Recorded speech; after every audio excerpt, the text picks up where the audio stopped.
There is an ancient Sanskrit proverb that says, "Education beautifies man, a hidden treasure of wealth, cause of fame, happiness, and fulfillment of all worldly desires, to become a master of all the masters." Certainly, the reflection of this can be seen in Dr. Satyavrat Shastri.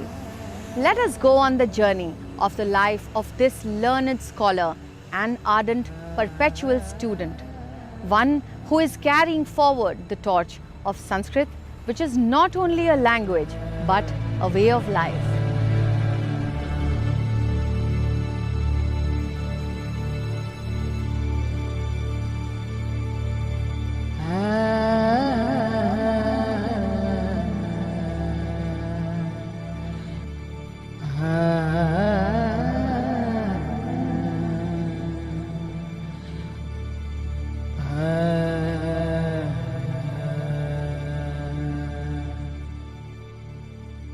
कि मेरे पिताजी अध्यापक थे। जालंधर में उन्होंने MA किया DAV college में, और अभी एमए का परिणाम भी नहीं आया था तो उनकी नियुक्ति डीएवी कॉलेज लाहौर में हो गई और वहीं मेरा जन्म हुआ। और फिर मेरी प्रारंभिक शिक्षा दीक्षा वहाँ एक स्कूल में हुई। प्राइमरी क्लास तक यानी 4th स्टैंडर्ड तक मैंने वहाँ पढ़ाई की। इसके बाद पिताजी ने ये सोचा कि मुझे तो संस्कृत पढ़ानी है और वो मैं घर पर पढ़ा सकता हूँ, इसलिए उन्होंने स्कूल से मुझे हटा लिया और स्वयं ही संस्कृत पढ़ाने लग गए। वो हर समय उठते बैठते खाते पीते चलते फिरते मुझे संस्कृत ही सिखाते रहते थे। पाणिनि के सूत्रों का उन्होंने अध्यापन मुझे तभी से प्रारंभ कर दिया था। अब बाद में उनको ध्यान आया कि यदि बच्चा अकेली संस्कृत ही पढ़ेगा तो कदाचित वो आज के समाज में पूरी तरह से रच बस न सके। इसलिए उन्होंने फिर निर्णय किया कि मुझे स्कूल में भी प्रविष्ट कराना चाहिए। 9वीं कक्षा में इन्हें दोबारा विद्यालय भेजा गया। जिस कक्षा में सबसे प्रभावशाली बच्चे होते थे, सीधे उसी में शास्त्री जी को प्रवेश मिल गया। उसी समय शास्त्री जी ने अपनी अंग्रेजी भाषा पर व्यंग कसे जाने पर प्रण लिया कि अब वह अंग्रेजी में भी महारत हासिल करेंगे, और कुछ ही समय में उन्होंने वो कर दिखाया। पिताजी के प्रभाव के कारण, क्योंकि वो डीएवी कॉलेज में पढ़ाते थे तो, और ये संस्था डीएवी स्कूल थी, तो इसलिए उनके प्रभाव के कारण से मेरा ए वर्ग में प्रवेश हो गया। अब मैं एक नया छात्र था, वहाँ के ए वर्ग के अध्यापकों के लिए मैं एक नया चेहरा था, तो उन्होंने ये समझा कि कदाचित मैं किसी नीचे के वर्ग का रहा हूँगा और मेरी परफॉर्मेंस अच्छी है, इसलिए मुझे ए वर्ग में प्रवेश मिल गया। और उन्होंने मुझसे ये प्रश्न किया, from which section are you, क्योंकि मैंने बताया नहीं कि अंग्रेजी माध्यम था उसमें पढ़ाई का, तो मैंने कहा आई एम नॉट फ्रॉम, मेरी अंग्रेजी समय आती नहीं थी, तो मैंने कहा कि I not section and I come home. Come from home भी संभवतः नहीं कहा, और यही कहा कि आई कम फ्रॉम होम। उसको सुन करके सारी कक्षा हंस पड़ी। तब मैंने मन में एक संकल्प किया कि मैं अंग्रेज़ी सीखूंगा, और इस तरह से सीखूंगा कि जो अंग्रेज़ी के बड़े से बड़े विद्वान हैं वो भी दांतों तली उंगली जमाएं। अपने मैट्रिकुलेशन और इंग्लिश में बीए ऑनर्स में प्राथमिक स्थान प्राप्त कर उन्होंने कीर्तिमान स्थापित किया। 1947 में देश का विभाजन हुआ। उसी वर्ष मैंने मैट्रिकुलेशन की परीक्षा दी थी और परिणाम अभी आया नहीं था। अब हमें लाहौर में तो रहना नहीं था। लाहौर से हम लोग किसी तरह से बाहर निकल करके हम लोग अम्बाला कैंट में आए। वहाँ हमारे सगे संबंधी रहते थे, मेरे चाचा जी और मेरे ज्येष्ठ तात और उनका परिवार, ये सब वहीं थे। तो हम वहाँ आए और एक स्थान हमने वहाँ पे लिया रहने के लिए। और फिर संयोगवश जो पिताजी का लाहौर का कॉलेज था वो अम्बाला सिटी में फिर से प्रारंभ हुआ। अब रहते हम लोग अम्बाला कैंट में थे और पिताजी वहाँ से अम्बाला कैंट से अम्बाला सिटी में पढ़ाने के लिए जाया करते थे। मैंने अपना जो अध्ययन था वो अम्बाला कैंट में ही किया। वहाँ पर तब एक नया कॉलेज प्रारंभ हुआ था, इसका नाम था Gandhi memorial national college. Intermediate और बीए की पढ़ाई जो मैंने उसी कॉलेज में, गांधी मेमोरियल नेशनल कॉलेज में की। वहाँ बीए ऑनर्स में पंजाब विश्वविद्यालय में मैंने कीर्तिमान स्थापित किया, रिकॉर्ड मार्क्स मैंने दिए। और फिर इसके बाद मैंने एमए करने के लिए मैं जालंधर में चला गया। पंजाब यूनिवर्सिटी की उस समय कोई स्थापना इस रूप में नहीं हुई थी कि उसका कोई विशेष अपना कैंपस होता। तो पोस्ट ग्रेजुएट क्लासेस थी, वो अलग अलग कॉलेजों में, अलग अलग शहरों में लगती थी। तो संस्कृत की क्लासेस जो थी वो एमए की पोस्ट ग्रेजुएट की, वो डीएवी कॉलेज जालंधर में लगती थी। तो वहाँ से मैंने एमए किया। एमए में मुझे प्रथम स्थान मिला। फिर इसके बाद पीएचडी करने के लिए मैं बनारस हिंदू यूनिवर्सिटी चला गया। वहाँ पर एक स्कॉलरशिप हुआ करता था यूनिवर्सिटी का, तो उसके लिए पूरे भारतवर्ष से आवेदन आया करते थे, इंटरव्यू होता था। मेरा उसमें सिलेक्शन हो गया, मुझे वो स्कॉलरशिप मिला और मैंने वहाँ पर पीएचडी का कार्य किया। मेरा पीएचडी का विषय था the concept of time and space in the वक्त प्रक्रिया। एक अस्वाभाविक बचपन होने के कारण उन्होंने कभी कोई खेल नहीं खेले, उनके ना कभी कोई मित्र ही बने। पंडित जी अकेले ही लंबी सैर पर निकल जाते थे और हमेशा अपने विचारों में मग्न रहते थे। पढ़ाई ही जैसे इनका अब संपूर्ण जीवन था। इन्हें बीए, एमए और पीएचडी सभी में छात्रवृत्ति मिली। पंडित जी हमेशा छात्रवृत्ति से ही अपना खर्च चलाते थे। छात्रवृत्ति से मिले पैसों से ही साइकिल खरीद मीलों मील उसी से ही जाया करते थे। बनारस में श्रेष्ठ गुरुओं से ज्ञान प्राप्त करने हेतु शास्त्री जी एक ही दिन में 3 जगह पढ़ने जाया करते थे।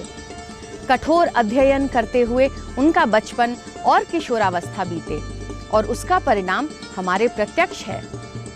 आज विश्व के सर्वश्रेष्ठ संस्कृत विद्वानों में शास्त्री जी सबसे अग्रणी हैं। पीएचडी मैं अभी कर ही रहा था, मैंने अभी थीसिस सबमिट ही नहीं किया था, तो मेरी नियुक्ति यहाँ दिल्ली में हंसराज कॉलेज में हो गई। और फिर कुरुक्षेत्र विश्वविद्यालय तब नया प्रारंभ ही हुआ था, तो वहाँ सीनियर लेक्चरर का पद विज्ञापित हुआ। मैंने आवेदन पत्र दिया, मेरा वहाँ सिलेक्शन हो गया। मैंने 1.5 साल के लगभग वहाँ काम किया। फिर इसके बाद एक यहाँ दिल्ली विश्वविद्यालय में रीडर का पद पर विज्ञापित हुआ, तो मैंने उसके लिए प्रार्थना पत्र दिया। 1963 में रीडर के पद पर मेरी नियुक्ति हो गई। 1970 में, जबकि मैं 39 वर्ष का ही था, प्रोफेसर पद पर मेरी नियुक्ति हुई। और इतनी यंग एज में यूनिवर्सिटी में फुल प्रोफेसर होना, और वो भी एक व्यक्ति जो विभाग में काम कर रहा था उसको सुपरसीड करके होना, सुपरसेशन उन दोनों में आसान नहीं था। आज कदाचित फिर भी सोचा जा सकता है, लेकिन आज भी कठिन है, लेकिन उन दोनों में तो लगभग असंभव के कोटि में आता था। तो सिलेक्शन कमेटी ने केवल एक ही नाम रिकमेंड किया था, वो मेरा ही था। नंबर 2 पर भी किसी को नहीं रखा था। तो फिर मैंने इस पद पर काम किया। इसके बाद 2 बार मैं दिल्ली विश्वविद्यालय में डीन रहा आर्ट्स फैकल्टी का। फिर जगन्नाथपुरी में श्री जगन्नाथ संस्कृत विश्वविद्यालय की स्थापना हुई, तो वहाँ पर कुलपति के रूप में मेरी नियुक्ति हुई। और इस बीच अनेक विदेशों के विश्वविद्यालयों में मैंने अभ्यागत आचार्य का काम किया। 1977 से लेकर के 1979 के बीच में थाईलैंड में था।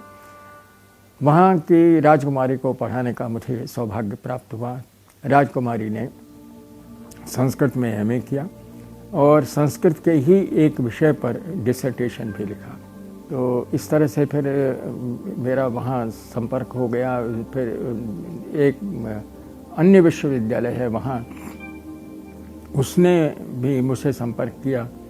मेरे जाने के बाद वहाँ के अध्यापक मेरे पास आए और वो कहने लगे कि देखिए, हमारे यहाँ तो संस्कृत का अध्यापन नहीं होता है। मेरी नियुक्ति हुई थी वहाँ एक चुलालंकोन विश्वविद्यालय है, बहुत ही उच्च कोटि का विश्वविद्यालय, सर्वाधिक प्रतिष्ठित विश्वविद्यालय है। तो वहाँ पर मुझे कार्य करना था, मैं कर रहा था।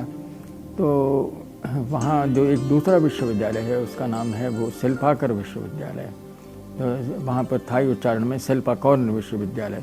तो शिल्पा कौर विश्वविद्यालय के अध्यापक मेरे पास आए और वो कहने लगे कि हमारे यहाँ संस्कृत का अध्यापन नहीं होता है, हमारे यहाँ केवल अभिलेख शास्त्र का, इंस्क्रिप्शंस का अध्यापन होता है, Thai inscription in Sanskrit, Cambodian inscriptions in Sanskrit. हम चाहते हैं कि एक कोर्स जो है संस्कृत इंस्क्रिप्शंस ऑफ इंडिया पर प्रारंभ किया जाए, और हमें पता चला है कि आप यहाँ पर अभ्यागत आचार्य के रूप में आए हैं और आपकी सेवाओं का हम लाभ लेना चाहते हैं। तो मैंने कहा ठीक है, मैं एक मिशन लेकर के आया हूँ, संस्कृत का प्रचार और प्रसार। तो मैंने स्वीकृति दे दी, और संयोग की बात है कि एमए संस्कृत में मेरा विशेष विषय यही था, संस्कृत इंस्क्रिप्शंस का ही, और वो ही पढ़ाने के लिए मुझे शिल्पा कौर यूनिवर्सिटी में कहा जा रहा था।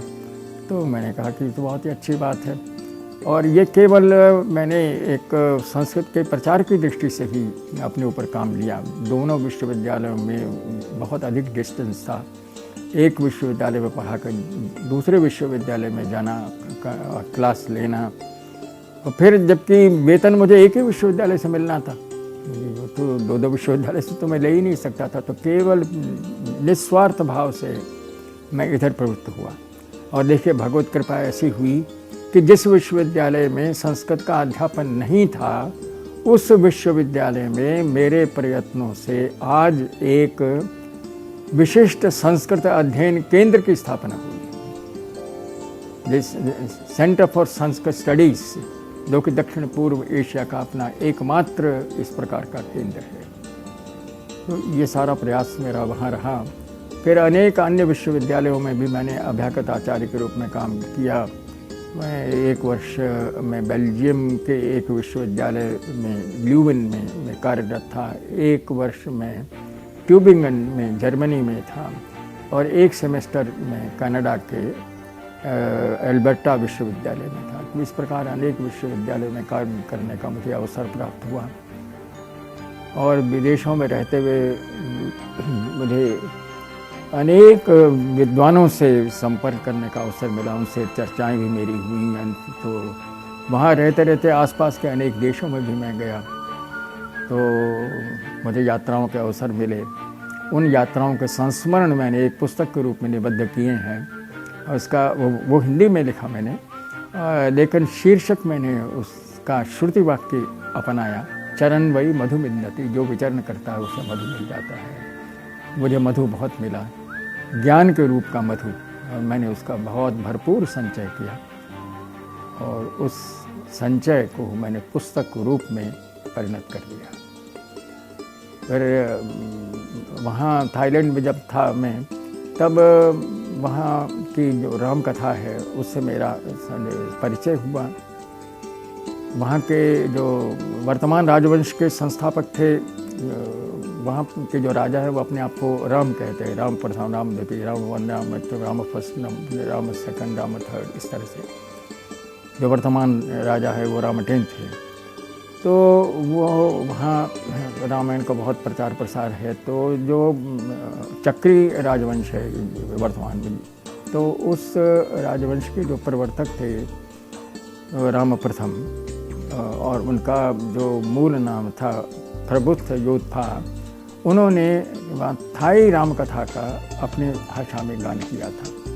तो उसके कुछ अंश जो मुझे देखने को मिले, तो मेरी प्रवृत्ति हुई, मैंने कहा कि इस राम कथा का संस्कृत में भी गान होना चाहिए। तो उसको आधार लेकर के मैंने एक महाकाव्य की रचना की, उसका नाम है श्री रामकीर्ति महाकाव्यम। वहाँ पर रामायण को रामकीयन कहा जाता है, कियन कीर्ति है, रामकीर्ति, द ग्लोरी ऑफ राम। तो दक्षिण पूर्व एशिया में सिवाय इंडोनेशिया के बाकी सब देशों में रामायण के अलग अलग नाम हैं। रामायण के रूप में वहाँ नहीं जानी जाती है।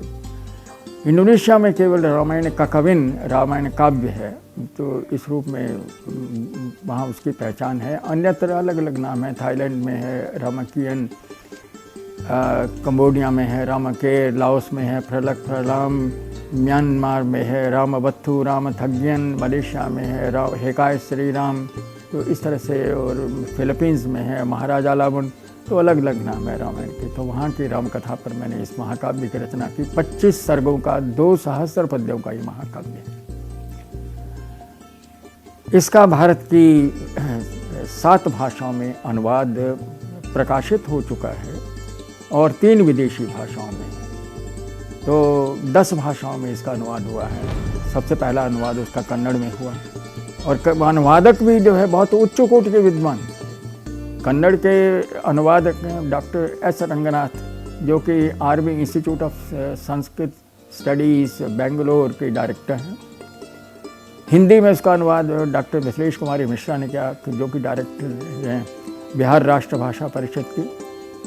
और असमिया में उसका अनुवाद हुआ डॉक्टर सुब्रता बरुआ ने, जो स्वयं साहित्य अकादमी पुरस्कार विजेत्री हैं, यानी और बहुत अच्छी लब्ध प्रतिष्ठ असमिया कवयित्री हैं। इसका तेलुगु में अनुवाद डॉक्टर धुरीपाल रामकृष्ण ने किया, जो कि विजयवाड़ा में मॉरिस स्टेला कॉलेज में संस्कृत विभाग के अध्यक्ष हैं। और तमिल में इसका अनुवाद डॉक्टर राजलक्ष्मी श्रीनिवासन ने किया, जो कि चांसलर रही हैं पूर्ण प्रज्ञ विद्यापीठ बेंगलुरु की। गुजराती में अनुवाद इसका डॉक्टर मधुसूदन व्यास ने किया, जो कि श्यामला जी में संस्कृत विभाग के अध्यक्ष हैं। और मलयालम में इसका अनुवाद डॉक्टर सी राजेंद्र ने किया, जो कि कालीकट संस्कृत विश्वविद्यालय के अध्यक्ष हैं और राष्ट्रपति सम्मानित विद्वान हैं। तो अंग्रेज़ी का जो अनुवाद है वो यहाँ के एक विद्वान ने किया, भारत के ही, और वो भी राष्ट्रपति सम्मानित हैं। थाई में अनुवाद जो किया वो थाई लैंड के जो शिल्पाकौर विश्वविद्यालय है उसमें वाइस डीन है फैकल्टी ऑफ आर्कियोलॉजी के। इस तरह फ्रेंच भाषा में भी अनुवाद हो। तो इस तरह से ये ग्रंथ जो है लोग बहुत प्रचारित हुआ। इसके 3 संस्करण निकल गए, एक सहस्र प्रतियों के। ये प्रमाण है इस बात का, जो लोग कहते हैं कि संस्कृत के पढ़ने वाले कहाँ मिलेंगे, आप तो संस्कृत के ग्रंथ लिख रहे हैं, लेकिन जब 3 संस्करण एक कृति के निकल सकते हैं। इसी तरह की मेरी एक अन्य कृति भी है, और वो है सुभाषित सहस्री, 1,000 सुभाषितों का संकलन, जो कि मैंने स्वयं अपनी ओर से किया। प्राचीन काल में भी सुभाषितों के संग्रह ग्रंथ थे, सुभाषित रत्न भंडागार, सुभाषितावली, लेकिन मेरा ये संकलन इस तरह का है कि ये मेरे स्वयं के स्वाध्याय पर आधारित है। मैं प्राचीन ग्रंथों को पढ़ता गया, जो सुभाषित लगे मुझे बहुत ही रुचिकर, बहुत सटीक, तो मैंने उनका संग्रह कर दिया और संग्रह करके उनका हिंदी में और अंग्रेजी में अनुवाद किया और संदर्भ भी साथ में दिया। प्राचीन जो सुभाषित संकलन है उनमें संदर्भ नहीं है, और इस ग्रंथ का प्रकाशन हुआ। अब तक 5 संस्करण इसके निकल चुके। उसका प्रकाशन राष्ट्रीय संस्कृत संस्थान ने किया था। सन 2009 में मुझे ज्ञानपीठ पुरस्कार मिला। तो उस पुरस्कार मिलने के बाद इंडियन एक्सप्रेस की एक कॉरेस्पॉन्डेंट मेरे पास इंटरव्यू के लिए आई। तो बातचीत चल रही थी, तो मेरे मुख से एक वाक्य निकल गया। मैंने कहा कि I am a linguist by training and a poet by instinct. तो जो इंटरव्यू प्रकाशित इंडियन एक्सप्रेस में हुआ, फुल पेज इंटरव्यू था, तो उसका शीर्षक वही था, the recipient of the Jnanpith award is a linguist by training and a poet by instinct. तो ट्रेनिंग मेरी एक लिंग्विस्ट के रूप में हुई है। मेरा एक ग्रंथ है जो कि विश्व में बहुत अधिक प्रचारित हुआ, the Ramayana a linguistic study, Ramayana का भाषा शास्त्रीय अध्ययन। मेरी पहचान बन गया वो पश्चिम के देशों में। वहाँ सत्यव्रत शास्त्री का नाम लिया जाए तो कहता अच्छा वही जो जिन्होंने रामायण ए लिंग्विस्टिक स्टडी ये ग्रंथ लिखा है। तो मेरे काव्य, महाकाव्य और जो अन्य ग्रंथ हैं, तो उनसे मुझे पहचाना नहीं जाता, केवल इस ग्रंथ से पहचाना जाता है, the Ramayana a linguistic study. 8 वर्ष प्रतिदिन 10 घंटे के हिसाब से परिश्रम करके मैंने उस ग्रंथ की रचना की थी। फिर बाद में भारत में मुझे विश्वविद्यालय अनुदान आयोग, यूनिवर्सिटी ग्रांट्स कमीशन की ओर से भी बहुत बड़ा सम्मान मिला। नेशनल लेक्चरर के रूप में मेरी नियुक्ति यहाँ पर हुई।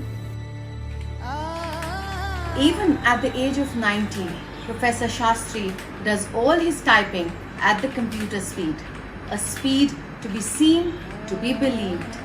He is very strict in his work schedule, but very soft at heart, fitting the description of the superhumans Lokottaras, who are described by the great Sanskrit playwright Bhavbhuti as harder than a diamond and softer than even a flower.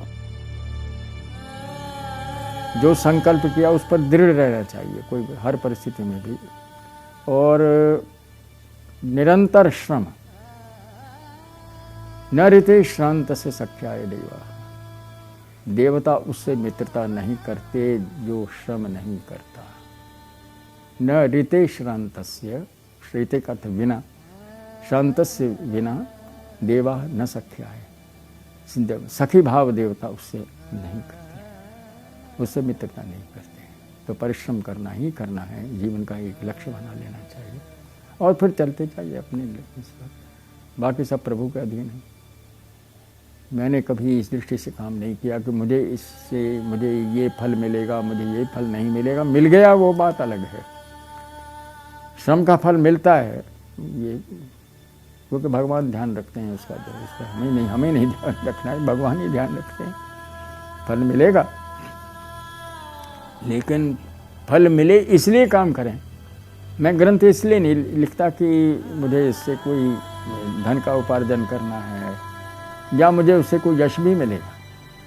मैंने लिखा उससे यश मिल जाए, मेरी झोली खुली है, वो यश मैं अपना लेता, मुझे अच्छा लगता है।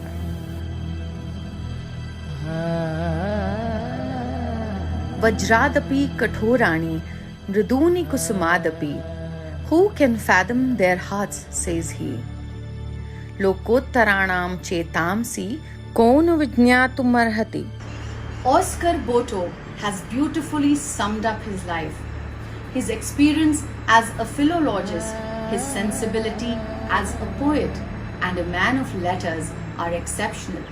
So exceptional that whenever one is asked to express an appreciation of any of his works, one feels a strange embarrassment due to the knowledge that nothing can be added to any judgment passed by him. Nothing must be changed to improve it, and nothing has to be taken away. That is Professor Satyavrat Shastri for you. Namaste.